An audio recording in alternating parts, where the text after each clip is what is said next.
اگر کسی کو دکھ میں دیکھ کر آپ تڑپ نہیں اٹھتے، اگر اس کی مدد کرنے پر قادر ہو اور نہیں کرتے تو کل خیر سے محروم۔ پڑھے جاؤ نمازیں اور تہجدیں، کچھ حاصل نہیں ہو۔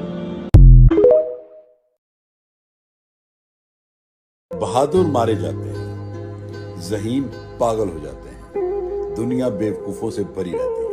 کسی نے صحیح کہا ہے، جہالت بہت بڑی نعمت ہے۔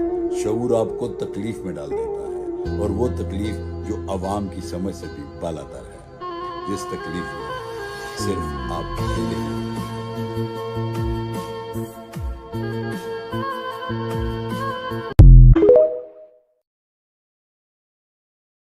حضور کیا فرماتے ہیں؟ مسلمانوں، میں تمہیں 5 باتوں کا حکم دے کر جا رہا ہوں۔ ایک روایت میں اضافی الفاظ ہے، اللہ امرنی بہن، اور یہ نہ سمجھنا میں اپنی طرف سے کہہ رہا ہوں، اللہ نے مجھے ان کا حکم دیا ہے۔ وہ 5 باتیں کیا ہیں؟ جماعت کی شکل میں رہو، سمع و طاعت، سنو اور اطاعت کرو، ہجرت و جہاد بالجماعت والسمع والطاعت والہجرت والجہاد فی سبیل اللہ۔ 5 باتیں۔ ذرا اس مجمع میں ہاتھ اٹھائیں وہ حضرات جنہوں نے کبھی یہ حدیث سنی ہو۔ دین کا ایک حصہ انگریز کے دور میں بھی قائم رہا تھا، وہ ہمیں یاد رہا۔ انگریز کے دور میں نماز تھی کہ نہیں؟ روزہ تھا کہ نہیں؟ حج تھا کہ نہیں؟ زکوٰۃ تھی کہ نہیں؟ کلمہ شہادت تھا کہ نہیں؟ لہذا یاد ہے۔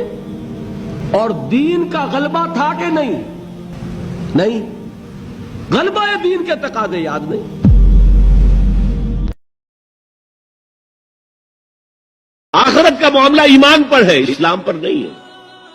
وہ شخص مسلمانوں کا بہت بڑا قائد ہو، بہت بڑا لیڈر ہو، وہ مسلمانوں کے اندر شیخ الاسلام بنا ہوا ہو، لیکن ہو سکتا ہے آخرت میں زیرو ہو۔ میں حدیث سنا چکا ہوں آپ کو۔ ایک شخص دنیا میں شہید سمجھا جا رہا تھا، ایک شخص دنیا میں بہت بڑا عالم سمجھا جا رہا تھا، ایک شخص دنیا میں بہت بڑا سخی سمجھا جا رہا تھا، اور اللہ نے سب کے دعوے جو ہیں ان کی نفی کر دی۔ تم نے جنگ کی تھی اس لیے لیقالا جریء کہا جائے، بہت ہی جری آدمی ہے صاحب، بہت بہادر آدمی، کیا کہنے اس کے۔ لیقالا سخی، بھائی بڑا سخی آدمی ہے، سخاوت کے دریا بہا دیے اس نے۔